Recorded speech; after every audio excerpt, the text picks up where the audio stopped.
I love to see films. Yeah, I really old films, you know, new films. But and my wife is an actress, so we're always watching things. But she's always working on monologues or something from particular movies or something to use when she's going for auditions. So, but we both really love going to the movies. Is there any similarity between films, big films, and stage like your stage work? Yeah, I think so.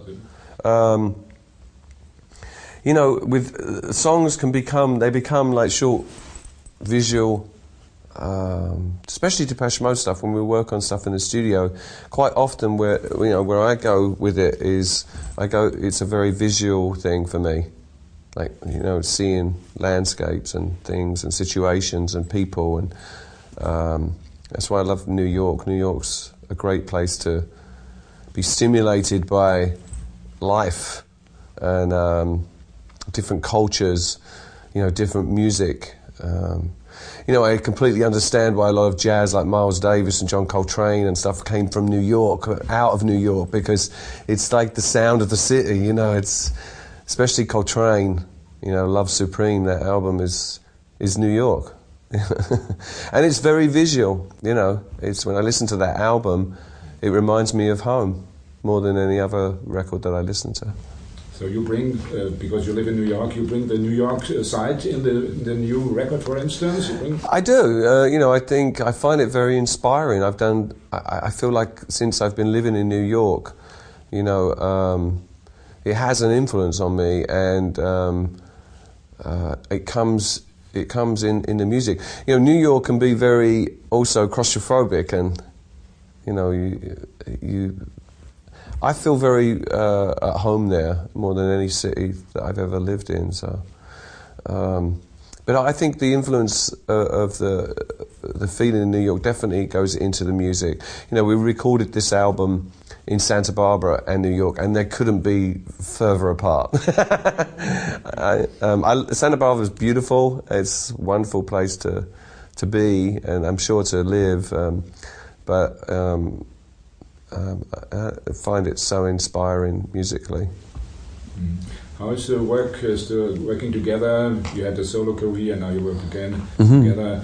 I think there's a democratic decision if you say I can make 3 songs and so on. What is it? Well, it was much more natural with this record. It wasn't really something we talked about. I came into the studio with, you know, maybe 6 demos, and Martin had a lot of songs written, maybe 15. So between us, we had like 20 songs or something, and I chose the ones that I felt that I really wanted to work on, which was Hold to Feed and Miles Away and Come Back, and I felt that those songs really worked with the songs that Martin had contributed, of course. But you know, that's what's important when you're making a Depeche record. You go into the studio, and whatever you're working on, it has to become a combined effort.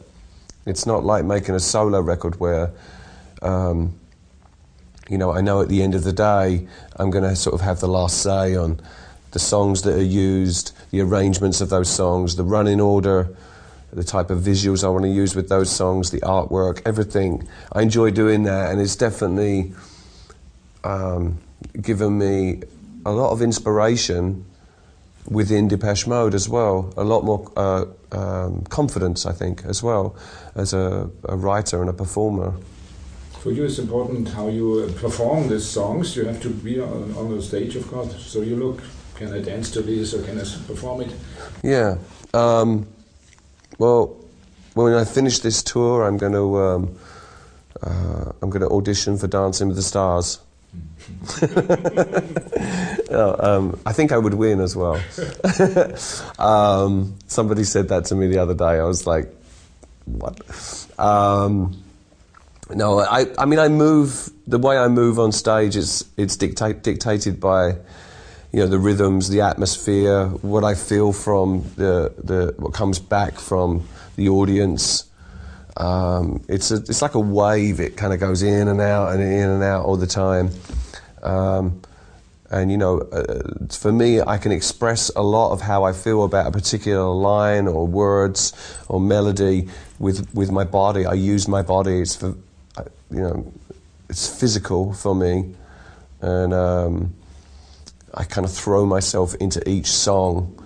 You know, when Anton Corbijn filmed One Night in Paris, he said to me afterwards, when he was looking at all the stuff he was editing in the studio, he said, you know, what struck him the most was that each song becomes like, you become like a different character for each song, like you're playing a role in a movie. And I know what he means by that.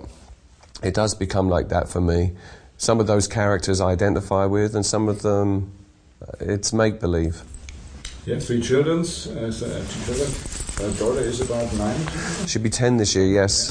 What she says when she see you dancing on it? Well, yeah, she's only ever seen a few songs performed. She was too young before. I don't really want to expose her to it. It's too loud. It's not daddy. You know, and that's the first thing she said to me afterwards was, you know, I want my daddy back. And when she was really young. So, you know, my wife and I are very protective about that. My older son, Jack, he's been to lots of shows and, you know, enjoys sort of listening to the music as well. In fact, he feels that this record is by far the best record we've ever made. He was really vocal about that. I gave him a copy, and that evening we were in London just recently, and he said he listened to it, and then he stayed up late listening to it again because he was drawn to it. But you know, it's nice to have a compliment from my son. You know, he's a big music fan. Jimmy, who's 16, he's more into basketball and you know, video games, politics, history. You know, he's not such a big music fan, to be honest. He listens to mostly R&B, like rap stuff, Public Enemy and stuff like that. You changed your life completely after all these things. You made drugs and nearly dead and so on. So how you manage now to be a rock star?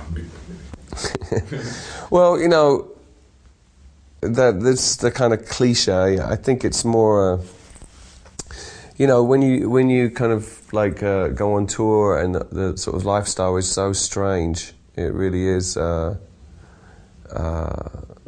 a different world, and most of it is, you know, it's kind of fantasy, and I think if you know, every night after the show, it's kind of like, you know, you finally got the show done and the whole day led up to that, and so it's like a release to be able to go out with everybody and get drunk, and after a while that becomes so repetitive that, you know, you lose yourself in it. It becomes the priority, and that's what happened for me. Everything else was pushed aside and became priority, and when I really came to terms with that and realised that, I knew I had to change, and that became a lot more difficult than I thought. You know, so, but you know, it's the kind of cliched story, the rock star thing or whatever. But you know, I feel much better about where I am in my life today. I feel, you know, that I was lucky to come through that and come out the other side. Some people don't get so lucky. Now you prepare a mammoth tour through the world. You come to, of course, to Germany. How you prepare for that? You make sports or something? Train every day? Training? I do, yeah. I mean, I like going to the gym. I like to run. You know, it feels good. I like to feel strong, and if I'm physically, I feel good about myself. The mind follows, and it also enables me, which I've found out over the last 10 years, to be a lot more creative than I thought I could be. You know, I had a lot of fun, you know, in the 80s and most of the 90s, and then it wasn't fun. So life is so much better today for me. You come to Berlin, as I said, Olympia Stadium and so on. Yeah. Why you have so many fans, especially in Germany, Robert? Well, Berlin's particularly, you know, special to us. You know, it's somewhere that we came to very early on, and you know, we recorded 2 albums here, mixed 1 album here, and Martin actually lived here for a couple of years, but this particular area was very, very different, you know, when we first came to visit. You know, we played a concert which was the East here, and realised that we had a huge fan base in the East very early on as well. Yeah, and so, you know, we always kind of tried to treat everywhere the same, but Germany has always been something special.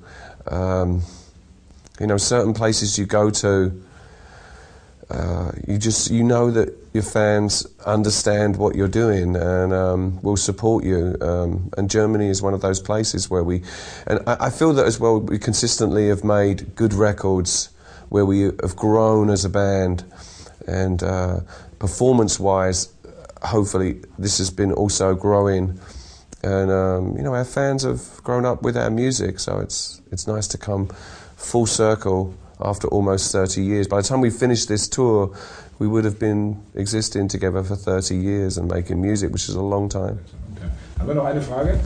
The question, can you imagine doing this job maybe with 60 or 65? I hope not. I hope not. You know, I hope I'm being sort of adored by, you know, my grandchildren by that time, and that would be enough. Okay, so yeah. I don't know, 10 years, but next 10 years before all the fans hope that you could... You know, I think that if we keep producing music together that is as, you know, invigorating as the record that we have just completed, there's no reason why we can't still be doing what we're doing now. You know, I don't see it would be any different. So I wish you a long time. Thank you. Fans and so on. Thanks very much.